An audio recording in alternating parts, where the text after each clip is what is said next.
তমা আপনি যেমনটা জানিয়েছিলেন যে দীর্ঘদিন পরে প্রাথমিক অর্থাৎ পিএইচসি পরীক্ষা হওয়ার কারণে আগে যেমন বৃত্তি পরীক্ষা হতো না এবং এখন দীর্ঘদিন পরে আবার বৃত্তি পরীক্ষা শুরু হওয়ায় প্রাথমিকে কিন্তু অভিভাবকদের মধ্যে এক ধরনের উৎসাহ আমরা লক্ষ্য করেছি এবং আমরা দেখছি যে আজকের বরিশালের আমরা যে কেন্দ্রটিতে আছি সেটা হচ্ছে বরিশাল সরকারি বালিকা উচ্চ বিদ্যালয় কেন্দ্র।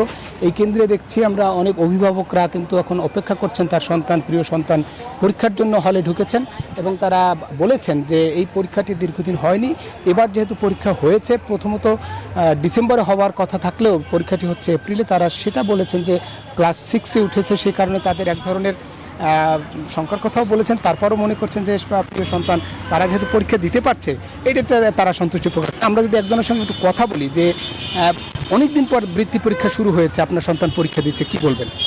এই জন্য আমরা সন্তুষ্ট, যেহেতু পরিস্থিতিটা যদি আরেকটু আগে আমাদেরকে ইনফরমেশন করতো, যেহেতু রোজার ভিতরে আমাদেরকে ইনফরমেশন করার পরে আমরা সেই রকমের প্রস্তুতি আলহামদুলিল্লাহ খুব সুন্দর হচ্ছে, পরীক্ষা খুব সুশৃঙ্খলভাবে হচ্ছে। যেমনটা বলছিল যে মূলত রমজানের সময় তাদেরকে জানিয়ে দিয়েছে, তারপরে এই প্রস্তুতিটা মূলত সবসময় যে বৃত্তি পরীক্ষাগুলো সাধারণত রমজানের ডিসেম্বরে, সেই পরীক্ষা এবার এপ্রিলে হচ্ছে, কিন্তু দীর্ঘদিন যেহেতু এই পরীক্ষাটি হয়নি সেই পরীক্ষাটি আবার যেহেতু হচ্ছে সেই কারণে বা অভিভাবকরা সন্তুষ্টি প্রকাশ করেছেন এবং তারা তাদের সন্তানরা বলছেন তো তারা ভালো পরীক্ষায় অংশগ্রহণ করবে। এবং বরিশালে একটা তথ্য জানিয়ে রেখেই তোমা, সেটা হচ্ছে যে বরিশাল জেলায় 12,465 শিক্ষার্থী কিন্তু এই প্রাথমিকের বৃত্তি পরীক্ষায় বসেছে, এমনটা তথ্য জানিয়েছে প্রাথমিক বিদ্যালয়ের যে প্রাথমিক কর্মকর্তা।